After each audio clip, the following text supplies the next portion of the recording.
ओम। आज की कक्षा में आप सभी का हार्दिक स्वागत है। मंत्र पाठ। ओम शन्नो मित्रः शं वरुणः शन्नो भवत्वर्यमा शन्न इन्द्रो बृहस्पतिः शन्नो विष्णुरुक्रमः। ओम नमो ब्रह्मणे नमस्ते वायो त्वमेव प्रत्यक्षं ब्रह्मासि त्वामेव प्रत्यक्षं ब्रह्म वदिष्यामि ऋतं वदिष्यामि सत्यं वदिष्यामि तन्मामवतु तद्वक्तारमवतु अवतु माम् अवतु वक्तारम्। ओम शांति शांति शांति। पिछले पाठ में आपका कोई प्रश्न या शंका हो तो पहले उसे देख सकते हैं।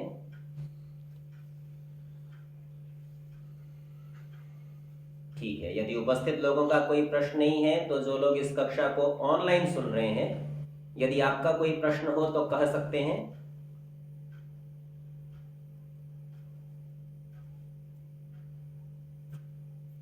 आचार्य जी नमस्ते। जी हाँ जी महाराज। आचार्य जी कल बड़ी अच्छी सुंदर व्याख्या थी, बहुत अच्छा लगा। ये मंत्र हम लोग शिव संकल्प मंत्र जो है वो हम बराबर पढ़ते हैं सोने से पहले। थोड़ी सी शंका थी जी। ये मंत्र मन ही मन पढ़ के अर्थ करके हम लोग सुनते हैं ऐसा, पर ये मंत्रों का ऐसा भी सुना गया है कि अगर हम उच्चारण करके करें तो उसका भाव भी आता है या उसका असर ज्यादा होता है, ऐसा होता है क्या आचार्य जी? देखिए, कर्म 3 स्तर पर किए जाते हैं। मन के स्तर पर, वाणी के स्तर पर और शरीर से क्रियाओं के रूप में। इस शारीरिक क्रियाओं में बोलने की क्रिया को छोड़ दिया है क्योंकि वो वाणी में उसका ग्रहण हो चुका है। तो निश्चित रूप से अगर कोई बहुत श्रेष्ठ काम आप 3 स्तर पर करेंगे तो 3 गुना लाभ, 2 स्तर पर करेंगे तो 2 गुना लाभ और 1 स्तर पर करेंगे तो 1 लाभ। ऐसा मानकर चलिए। आप मन में पढ़ रहे हैं, पढ़िए, कोई बात नहीं, लेकिन यदि आप वाणी से भी पढ़ेंगे तो वाणी का भी लाभ आपको मिल जाएगा। इसके संबंध में महर्षि स्वामी दयानंद सरस्वती जी महाराज का मंतव्य है। वे कहते हैं कि वेद मंत्रों के पढ़ने से परमेश्वर की भक्ति होती है। तो अब आपने मन में पढ़ा तो आपकी भक्ति मन में हुई, मानसिक कर्म तो हो गया, वाचिक रह गया। और आपने बोलकर भी पढ़ा तो बिना मन के सहयोग के वाणी कार्य नहीं कर सकती, अर्थात मुख से बोलते समय आप मन में तो बोल ही रहे हैं, तो दुगना लाभ हो गया। तो मैं समझता हूं आपके प्रश्न का उत्तर आपको मिल गया होगा।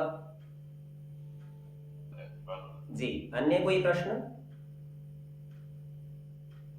अन्य किसी का कोई प्रश्न? ठीक है, यदि और प्रश्न नहीं है तो आगे के पाठ का विचार करते हैं।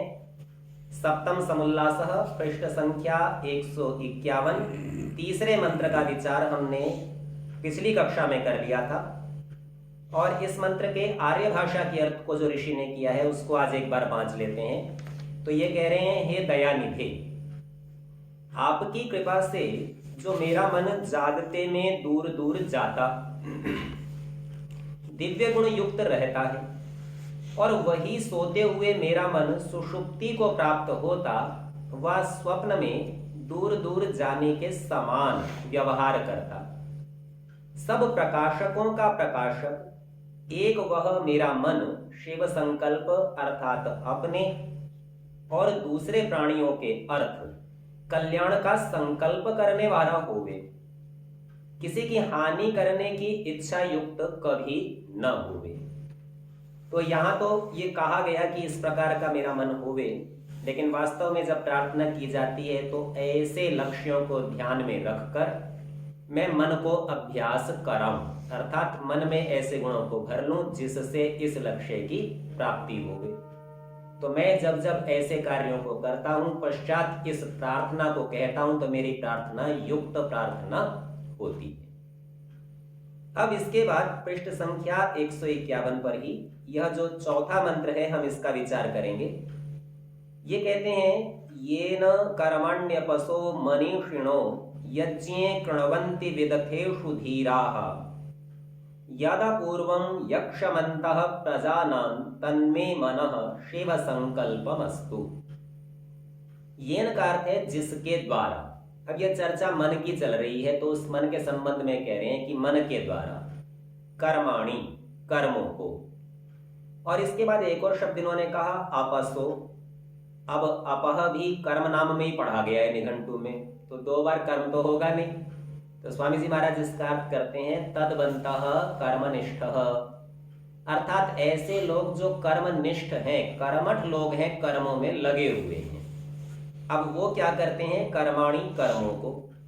और ये जो अपसह कर्मनिष्ठ लोग हैं, इनके कुछ और विशेषण भी यहाँ दिए हैं। ये विशेषण एक है मनीषिणो, अर्थात मनीषी लोग। इसकी चर्चा हमने की थी। मनीषी कहते हैं हिंसक को, जो मन को इंद्रियों के विषय से हटाकर नियंत्रित कर ले, वश में कर ले, ऐसे व्यक्ति को मनीषी कहा जाता है। मनन चिंतन के सामर्थ्य वाला, मन को नियंत्रण में लेने वाला।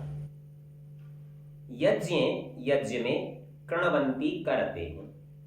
तो मनीषी लोग जो बहुत कर्मठ हैं, ये जिसके द्वारा कर्मों को यज्ञ में करते हैं। अब यज्ञ नाम भी कर्म का ही है, यज्ञों वही श्रेष्ठतम कर्म। तो कर्म में कर्मों को करते हैं।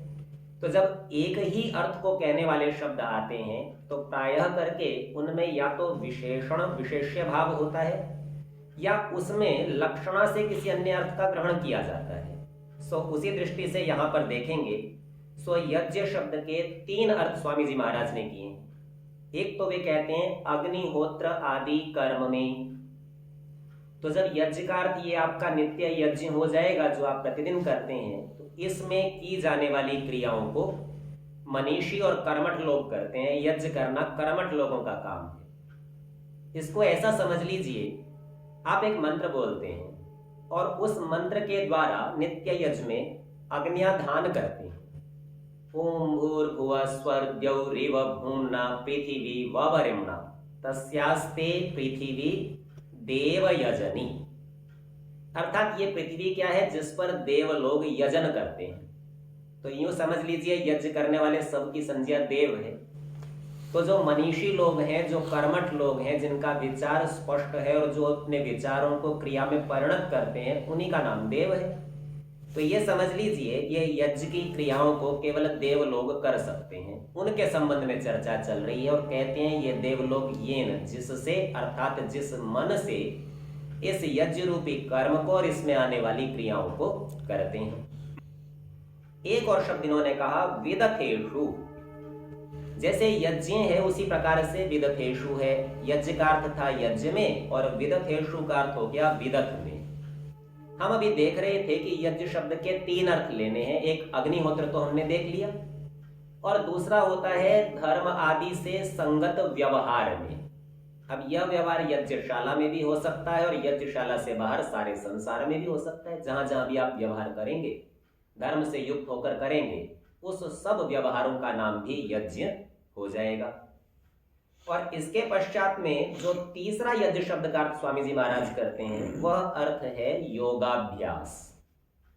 तो योग का अभ्यास करने के लिए आप जिन कार्यों को करते हैं, उन सभी कार्यों को कोई मनीषी लोग, कोई कर्मठ लोग ही कर सकते हैं। और ये सब किए जाते हैं मन के द्वारा। तो यही बात यहाँ बताई जा रही है। और इस पर कहते हैं विदथेषु। अब ये भी एक वो क्षेत्र आ गया जहां कर्म कर। तो विदथेषु शब्द के 2 प्रकार के अर्थ हैं। एक विदथ कहते हैं युद्ध को। वास्तव में ऐसा समझिए, विदलरी लाभे धातु से शब्द बना है। तो जिसमें लाभ प्राप्त हो, युद्ध में एक राजा जीत जाए, एक पक्ष जीत जाए, तो उसे बड़ा लाभ हो जाता है। तो इससे ये विदथ युद्ध का भी नाम है। और दूसरा जो विदथ शब्द है, वो युद्ध के अतिरिक्त विज्ञान को प्राप्त करने का नाम है। तो श्रेष्ठ कर्मों में, योगाभ्यास में, धर्म से संगत व्यवहारों में, युद्धों में और इसके अतिरिक्त विज्ञान प्राप्त करने के विषयों में, इतने विषयों में ये मनीषी लोग, ये कर्मठ लोग जिस मन के द्वारा कर्मों को करते हैं। अब इन मनीषियों का, कर्मठ का एक विशेषण इन्होंने और दिया है और ये कहते हैं धीराः। धीर शब्द सामान्य तौर पर हम ऐसा समझते हैं जो धैर्यवान हो। और धैर्यवान का यदि हम आपसे अर्थ पूछने लगे कि भाई धीर कौन है, धैर्यवान कौन है, तो आप कहेंगे जी जिसे ज्यादा परेशानी नहीं होती ना, कोई उसकी निंदा करे या स्तुति करे, वो एक जैसा बना रहता है, विचलित नहीं होता। पर इतने मात्र का नाम धीर नहीं है। इसमें एक तो धी ही बुद्धि का प्रेरक तत्व ऐसा मानिए, और दूसरा धृति धारण करना अर्थ, जिससे आप धैर्य शब्द बना लेते हैं, इन दोनों का ग्रहण कर लीजिए। तो ये बात ठीक है कि धीर व्यक्ति विचलित नहीं होता, लेकिन विचलित तो पत्थर भी नहीं होता। पत्थर की स्तुति और निंदा करते रहे, उसे कोई अंतर नहीं पड़ता। तो धीर में एक विशेषता है। तो निघंटु में धीर शब्द मेधावी नामों में पढ़ा गया है, और मेधा को हमने देखा था धारणावती बुद्धि वाला, जो स्वयं को धारण करने वाली है, अर्थात ज्ञान और विज्ञान के चरम पर जो पहुंचा हुआ है, आत्मस्थ, इस प्रकार का जो मनुष्य है, उसकी संज्ञा धीर है। और जब हम इसे धृति शब्द के साथ संगत करते हैं, धारण करने वाले अर्थ में ग्रहण करते हैं, तो ये समझना चाहिए आपके ऊपर कोई समस्या है, कोई शंका है, कोई प्रश्न आपका हल नहीं हो रहा, तो धृति बुद्धि का काम ये होता है कि वह जब तक उसका समाधान नहीं हो जाए, उसको कुछ ना कुछ आलोड़ित करती रहे, उलट पुलट करती रहे।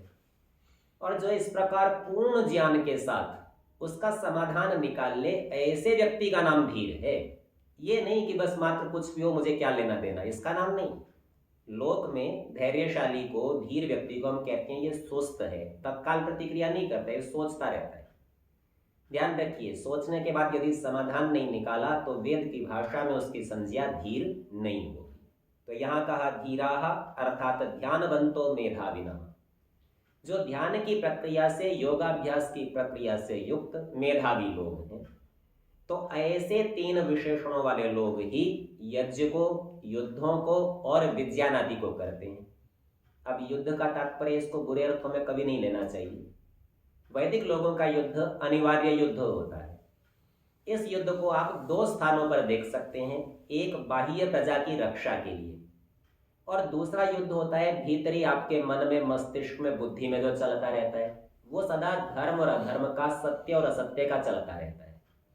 तो इस प्रकार के सभी युद्धों में जहां से विज्ञान आपको प्राप्त करना है, और उस विज्ञान के द्वारा यज्ञ अर्थात श्रेष्ठतम कर्म को, अग्निहोत्र आदि यज्ञों को, योगाभ्यास को और धर्म से संगत व्यवहारों को करना है, तो इन सब विषयों में ध्यान वाले मेधावी अर्थात धीर लोग, मन को वश में करने वाले मनीषी लोग, और अपसोह अर्थात कर्मठ लोग ही इन विषयों में कर्मों को, क्रियाओं को करते हैं।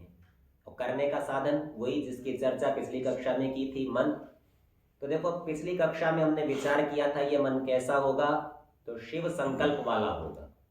शिव अर्थात कल्याणकारी, तो संकल्पात्मक और विकल्पात्मक ये ज्ञान को भरने वाला है, बहुत तरह का। और इस वाले मंत्र में, उसी श्रृंखला में, उससे आगे की बात कर रहे हैं। तो यहां जब ये कहते हैं तन में मनः शिव संकल्पमस्तु, तो यहां मन का विशेषण बनाएंगे मनन और विचार करने वाला।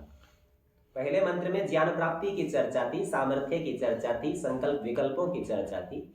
यहाँ उस संकल्प विकल्पों के प्रयोग की चर्चा है, उसके ऊपर बुद्धि को लगा दिया, मनन कर रहे हैं, निर्णय निकालने का प्रयत्न कर रहे हैं, विचार कर रहे हैं।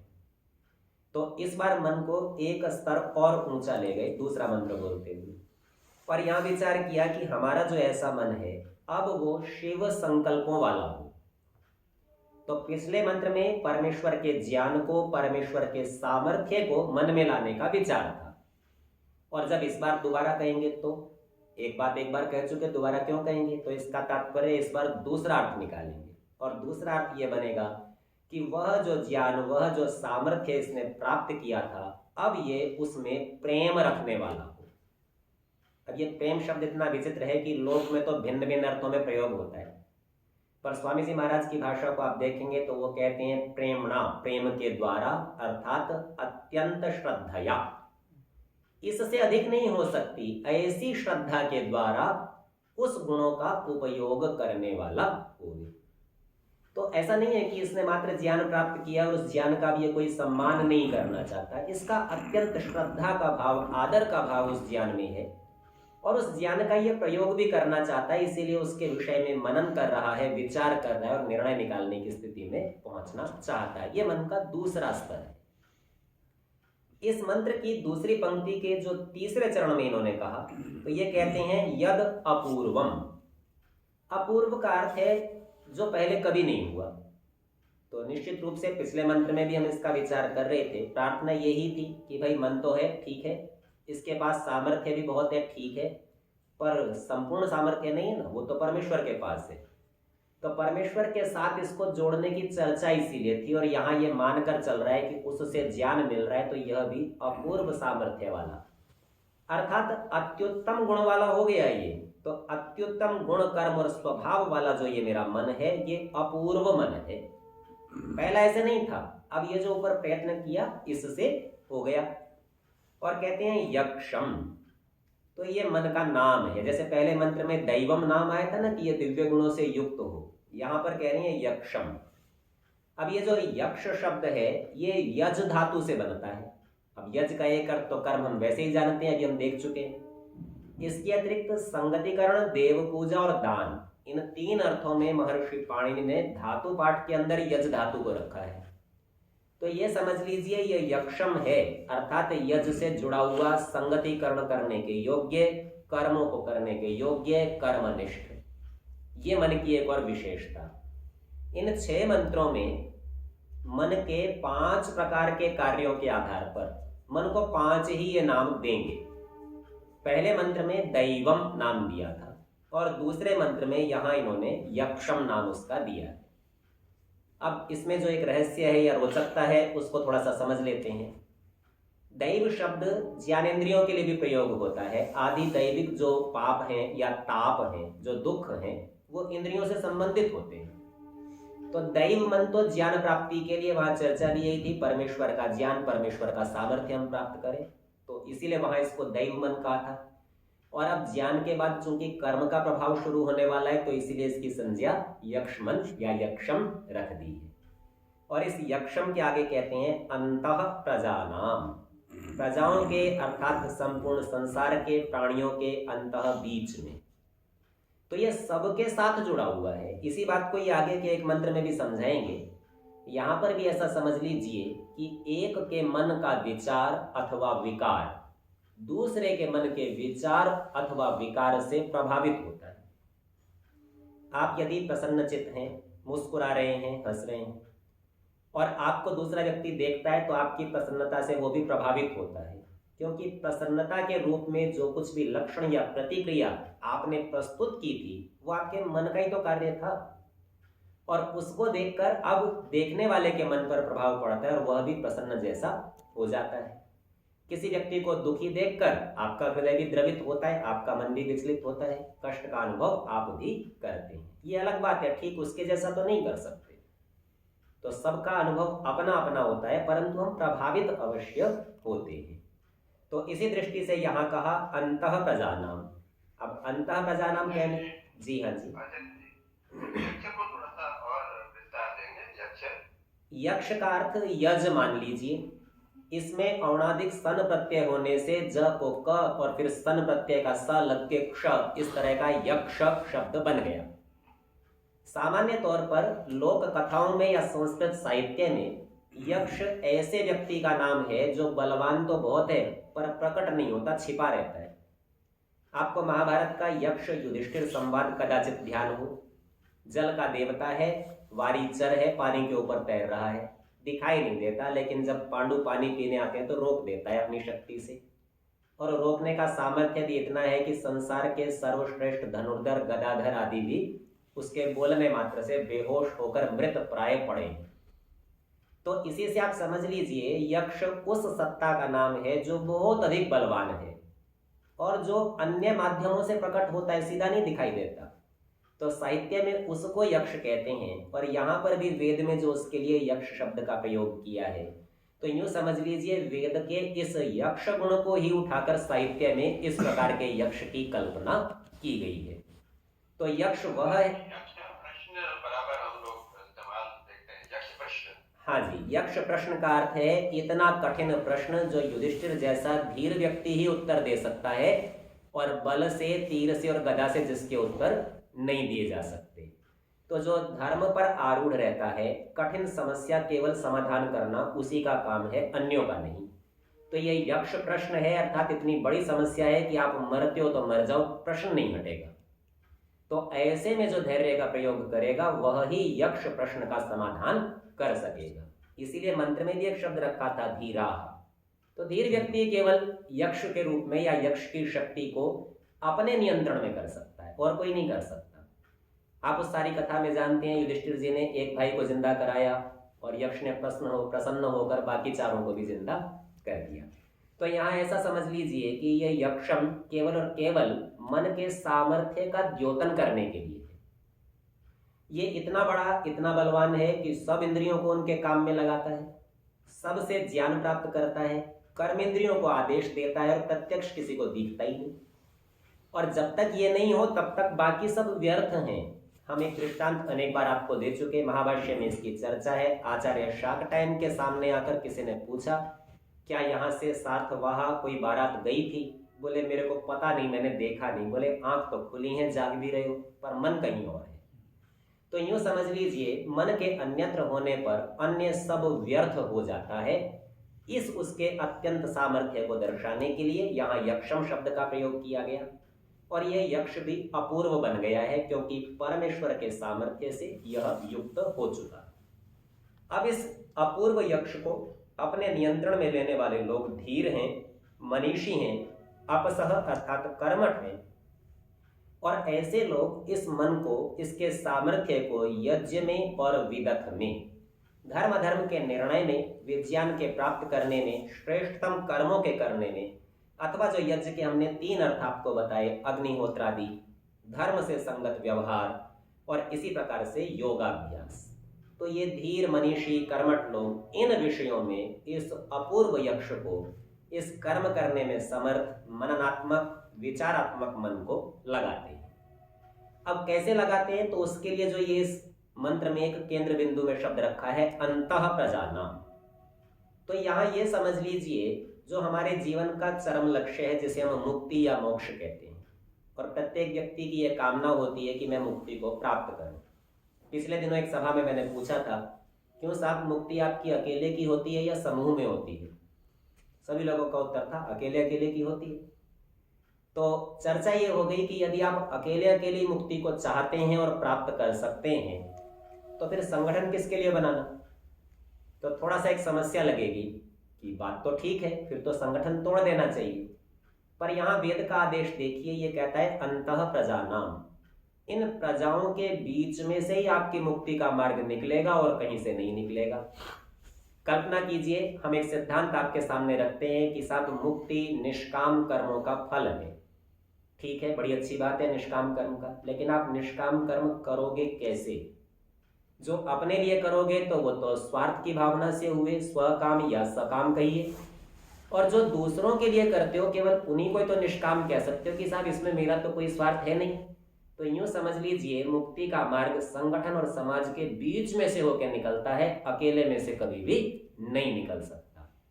ये अलग बात है कि वानप्रस्थ आश्रम में आपको बहुत समय एकांत में इन विषयों का निश्चय करने के लिए लगाना पड़ता है। पर ध्यान रखिए, वानप्रस्थ के बाद इसीलिए हमारे मनीषियों ने संन्यास आश्रम की व्यवस्था रखी है, जिसमें यह विद्वान, यह निश्चित ज्ञान को प्राप्त करने वाला और सब विषयों में निश्चिंत हुआ व्यक्ति समाज में आकर ही परोपकार के कार्य करता है। तो इस प्रकार अपने मुक्ति के मार्ग को प्रशस्त करता है।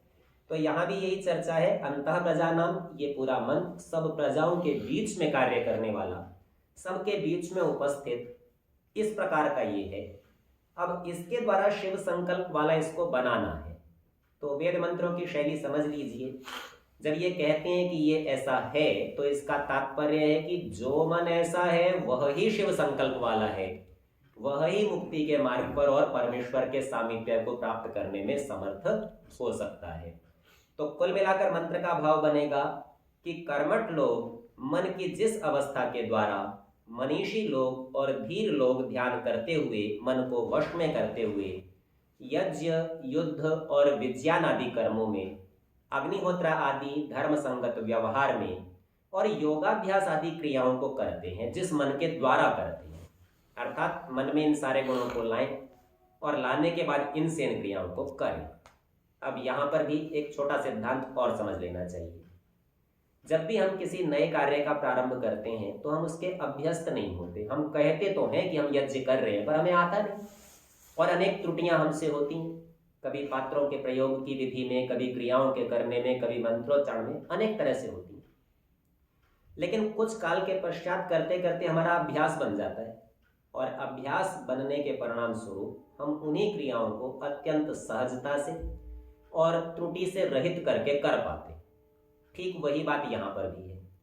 आप पहले यज्ञ आदि के द्वारा, योगाभ्यास के प्रयास प्रयत्न के द्वारा आरंभ आपने कर दिया धर्म संगत व्यवहारों को, देखा देखी अथवा विद्वानों के संग से किंचित किंचित जानकर प्रारंभ करते हैं और फिर धीरे धीरे यही आपके पुण्य कर्म आपके लिए मार्ग प्रशस्त करते जाते हैं और इसके द्वारा आप इनको बहुत अधिक करने लगते हैं।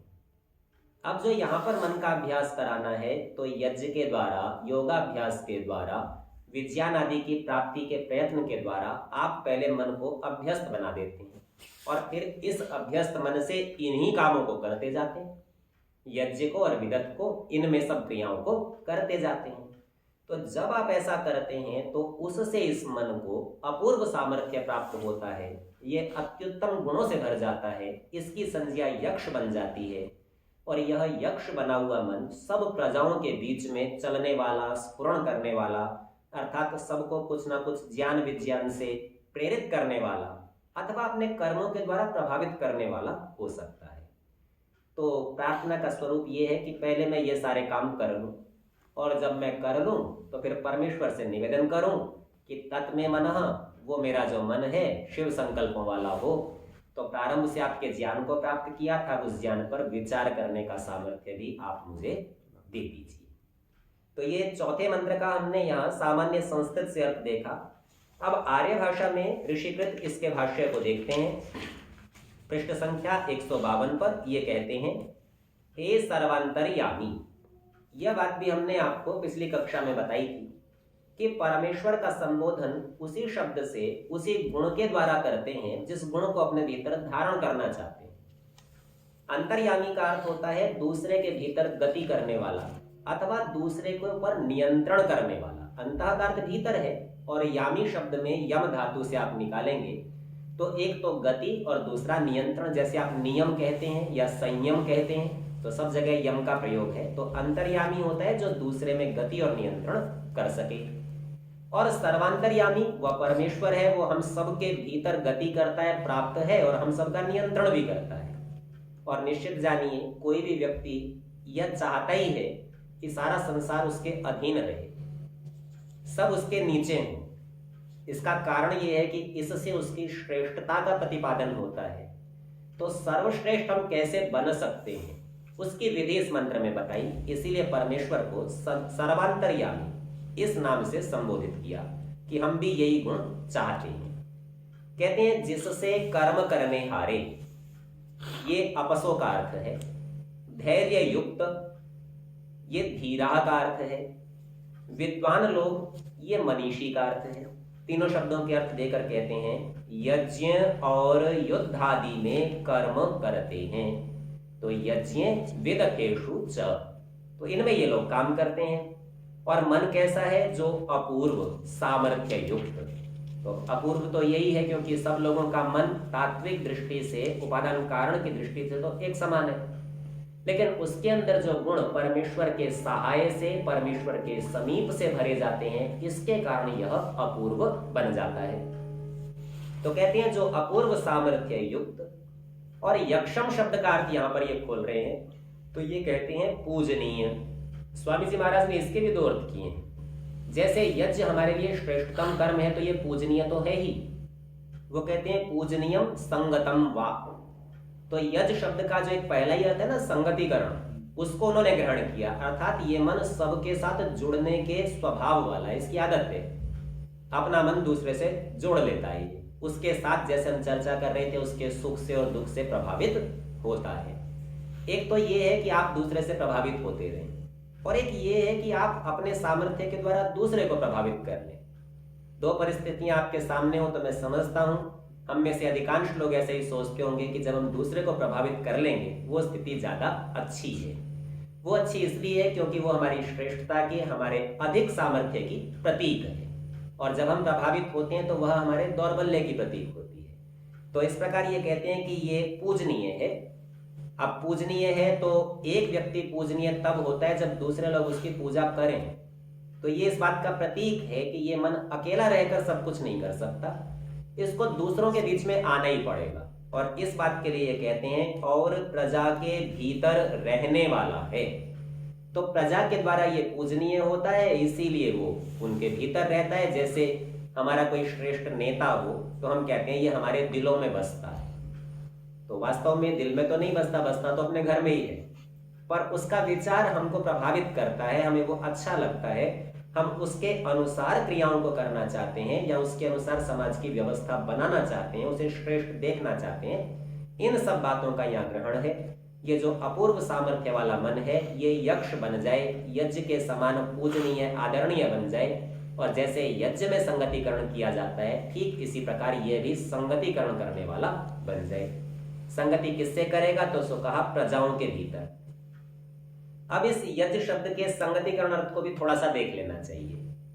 स्वामी जी महाराज जब यज्ञ शब्द का अर्थ खोलते हैं तो वो कहते हैं कि पदार्थों के गुण कर्म स्वभाव को जानकर उनके परस्पर मेल होने और विरोध होने को समझकर उसका प्रयोग करना। हम इस बात का विचार करके देखते हैं, आप में से अनेक लोगों ने अनुभव किया होगा, ग्वाला अर्थात दूध बेचने वाला वह भी ये जानता है कि दूध में पानी मिलाएंगे तो मिल जाएगा, दो पदार्थों में मेल हो सकता है, और उसको पकड़ना कदाचित उतना सरल भी न हो। इसीलिए वो दूध में पानी तो मिला देता है, लेकिन क्या दूध में किसी अन्य रंग को मिलाता है मिलावट करके बेचने के लिए? तो आप ये समझिए पदार्थों का मेल उसे कहते हैं जहां जो परस्पर मिलकर एक ही लक्ष्य को प्राप्त करा दे। ठीक इसी प्रकार से पदार्थों में कुछ विरोध भी होता है, जैसे अग्नि और जल। इसके विरोध को बताना यहाँ अपेक्षित नहीं क्योंकि हम सब समझते हैं, लेकिन इन परस्पर विरुद्ध पदार्थों के मेल से भी इंजन बनाकर भाप का इंजन चलाया जाता है। तो जो यज्ञ करने वाले लोग हैं, अर्थात ऐसा समझिए कि पदार्थों को मिलाने जो समान गुण के द्वारा मिले अथवा पदार्थों को मिलाने जो विपरीत गुण के द्वारा भी मिलाए गए, इस प्रकार कार्यों को सिद्ध करने वाले लोग याज्ञिक कहलाते हैं। और ये दोनों काम यज्ञ की श्रेणी में आते हैं। हमें लगेगा इंजन का चलाना तो चलो लोकोपकार का काम था, यज्ञ ठीक है, दूध में पानी मिलाना क्या यज्ञ है? तो यहाँ केवल स्थूल दृष्टि से देखना है, यह हितकारक कार्य नहीं है, यह हानिकारक कार्य है, इसका नाम यज्ञ नहीं है, वास्तव में यज्ञ नहीं है। पर यह दृष्टांत मैंने मात्र आपको इतना समझाने के लिए दिया कि कभी कभी पदार्थों में मिलते जुलते गुण होते हैं जिससे उनको मिलाकर उपयोग कर सकते हैं।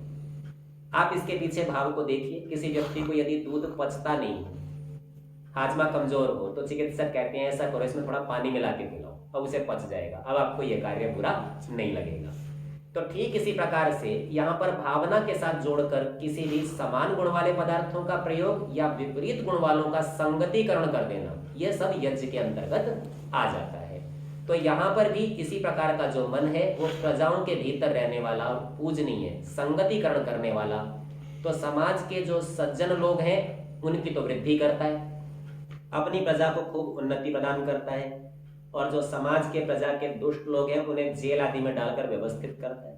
जैसे जल और अग्नि के बीच में आप पात्र का, धातु का कोई एक रोक लगाते हैं जिसके द्वारा आप जल और अग्नि दोनों से प्रयोग ले पाते हैं, ठीक उसी प्रकार से समाज में दुष्टों को यदि आप एक स्थान पर रोक लेते हैं तो समाज की उन्नति और दुष्टों का सुधार भी कर सकते हैं।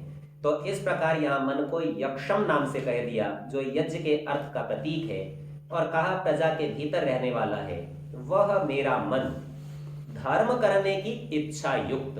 तो पहले तो ज्ञान प्राप्त करना चाहता था और अब ज्ञान पर मनन और विचार कर रहा है, तो उससे वह धर्मेष्टम, धर्म की इच्छा वाला हो जाएगा, क्योंकि निर्णय तो निकलेगा ही, और मनन विचार से जो निर्णय निकलता है वो धर्म के पक्ष में जाने वाला होगा। इसीलिए कहा धर्म करने की इच्छा युक्त होकर अधर्म को सर्वथा छोड़ देंगे। तो किस प्रकार की प्रार्थना का स्वरूप है कि इतना प्रयत्न हम करें, उससे हमारा मन ऐसा बन जाएगा, और ऐसा जो मन होगा उससे हम आगे क्या काम करेंगे। अब इसके बाद में पुनः पृष्ठ संख्या 151 पर जो इसमें 5वां मंत्र है, हम उसका विचार करते हैं। ये एक श्रृंखला चल रही है और चूंकि पिछली कक्षा में पहले मंत्र में हमने पर्याप्त विस्तार से विचार कर लिया था, इसीलिए अब उतना अधिक विस्तृत विचार नहीं कर रहे हैं, संक्षेप से आपको यहाँ बताते चल रहे हैं। साथ साथ स्वामी जी का भाष्य देखते चलेंगे, शेष विचार का अवकाश आपके पास रहेगा। 5वें मंत्र में कहते हैं, यत् प्रज्ञानम उत चेतो धृतिश्च यत् ज्योतिरन्तरमृतं प्रजासु यस्मान्न हृदये किंचन कर्म क्रियते तन्मे मनः शिव संकल्पमस्तु। इस मंत्र में इस मन के 3 नाम और बताए हैं। पहले में दैवम बताया था, ज्ञान से संबंधित, दूसरे में यक्षम बताया था, कर्म से संबंधित, क्रिया से संबंधित, और यह 3 नाम दिए। पहला दिया प्रज्ञानम, प्रकृष्ट ज्ञानवान, या ऐसा समझ लीजिए जैसे कोई विद्वान है, ज्ञानवान तो वो भी है, उसे हम ज्ञानी कह देंगे, लेकिन जब वो अपने ज्ञान के प्रदर्शन से अन्यों को भी ज्ञानी बनाता है तो उसे प्रज्ञानी कहना चाहिए। तो ये प्रकृष्ट ज्ञान का तात्पर्य यहाँ पर इसी प्रकार का है।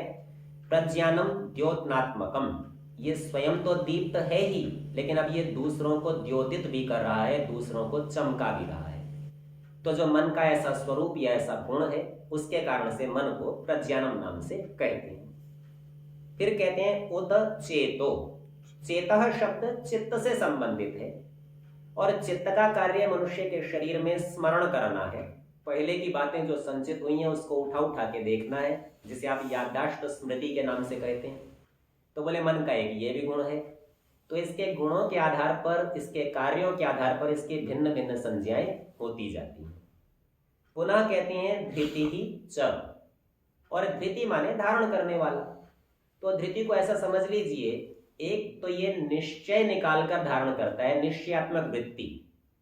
तो यूं समझिए जो कार्य बुद्धि का है ना, विश्लेषण करना, वो धृति के साथ जुड़ा हुआ है। तो बुद्धि जो अंतिम निर्णय निकाल देगी कि बस अब स्पष्ट हो गया, अब और कुछ इसमें करना शेष नहीं रहा, ऐसे विचारों को धारण करने वाले मन के स्वभाव को या उसके कार्य को धृति नाम से कहते हैं। तो मन के 3 नाम यहाँ पर इन्होंने बता दिए। कुल मिला के 5 नाम, या समझिए 5 काम। वास्तव में नाम कुछ नहीं है, काम ही होता है। तो जो काम है उसी से उसका नाम रख देते हैं। तो ये कहते हैं कि जो प्रकृष्ट ज्ञानवान है, जो स्मरण करने के स्वभाव वाला है। अच्छा, इसको एक और शब्द से भी देखिए। कोई व्यक्ति किसी कार्य को कर रहा है और वहां आपने उसको देखा ये तो कुछ त्रुटि कर रहा है, और आपको ये पता है कि ये व्यक्ति ये कार्य करना जानता है, संभवतः अभी इसको स्मरण नहीं है या उतना एकाग्र नहीं है या सजग नहीं है। आप उसको थोड़ा सा झंझोड़ते हैं, हिलाते हैं और कहते हैं, अरे आपने तो ये पहले किया था, भूल गए क्या? और तत्काल उसको स्मरण आ जाता है, हाँ अभी ठीक कर लेता हूँ, और फिर वो ठीक कर लेता है। तो समझिए इस प्रक्रिया का नाम जो आपने हिलाया है, इसे ही चित्त की प्रक्रिया कहते हैं। चिताने हारा, सजग करने वाला। तो ये जो चेतो मन है ये आपको सजग करने वाला है, क्योंकि पुरानी स्मृतियों को उठा लाता है और आपकी हानि होने से बचा लेता है। तीसरा जो धृति मन है, अर्थात इसका मन का कार्य है धृति। ये कार्य बड़ा रोचक है और ये सबसे विशेष भी है। विशेष इस दृष्टि से, आप बहुत देर तक रात्रि में भी पढ़ते रहे और आपकी समस्याओं का समाधान नहीं हुआ और आप सो गए। आप तो सो गए पर धृति मन को चैन नहीं है, वो समस्या पर लगा रहता है।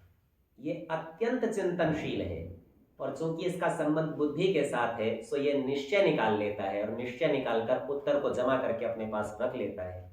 जब आप प्रातःकाल उठकर इसका प्रयोग करते हैं तो तत्काल आपके सामने उत्तर लाकर रख देता है। तो ये मन की बड़ी विशेष प्रक्रिया है। इस हेतु से इस क्रिया के कारण मन को धृति मन नाम से भी कहते हैं। तो इन 3 प्रकार के मन के संबंध में ये कैसा है और इसमें हम क्या करें, फिर उसके करने के पश्चात प्रार्थना क्या करें, इन सब विषयों का विचार इस मंत्र में होगा। आज के पाठ का समय समाप्त होता है, सो शेष चर्चा अगली कक्षा में है।